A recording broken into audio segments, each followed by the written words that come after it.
fringed dresses. For women, it was different. Hope began to dim for a woman when she turned 20. By 22, the whispers in town and at church would have begun, the long, sad looks. By 25, the die was cast. An unmarried woman was a spinster. On the shelf, they called her, shaking heads and tisking at her lost opportunities.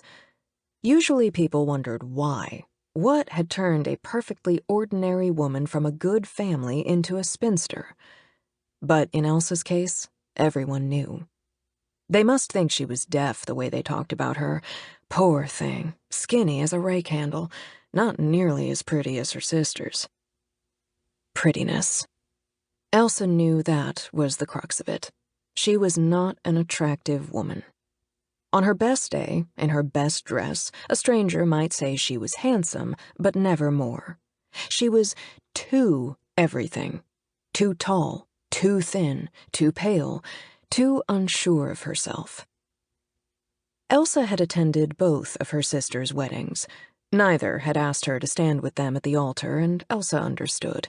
At nearly 6 feet, she was taller than the grooms. She would ruin the photographs, and image was everything to the Wolcotts. Her parents prized it above all else.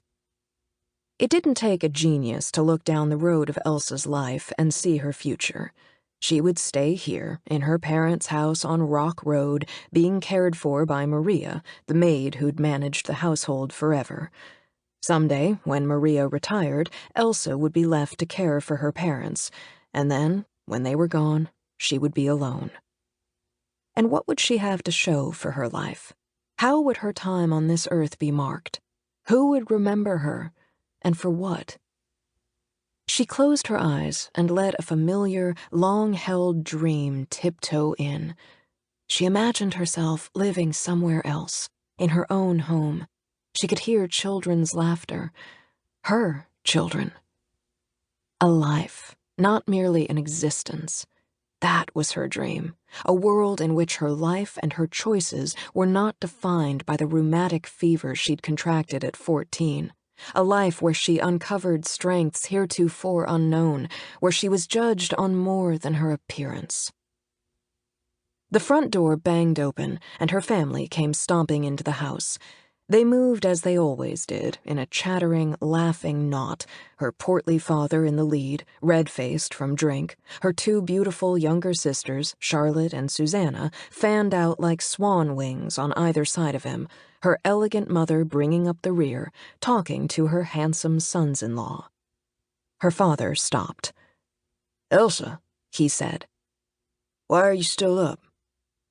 "I wanted to talk to you." "At this hour?" her mother said. "You look flushed. Do you have a fever?" "I haven't had a fever in years, Mama. You know that." Elsa got to her feet, twisted her hands together, and stared at the family. Now, she thought, she had to do it. She couldn't lose her nerve again. "Papa." At first, she said it too softly to be heard, so she tried again, actually raising her voice. "Papa." He looked at her. "I will be 25 tomorrow," Elsa said. Her mother appeared to be irritated by the reminder. "We know that, Elsa." "Yes, of course. I merely want to say that I've come to a decision." That quieted the family. There's a college in Chicago that teaches literature and accepts women. I want to take classes."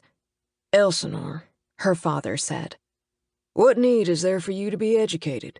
You were too ill to finish school as it was. It's a ridiculous idea." It was difficult to stand there, seeing her failings reflected in so many eyes. Fight for yourself. Be brave. "But, Papa, I am a grown woman. I haven't been sick since I was 14. I believe the doctor was hasty in his diagnosis. I'm fine now, truly. I could become a teacher, or a writer." "A writer," Papa said.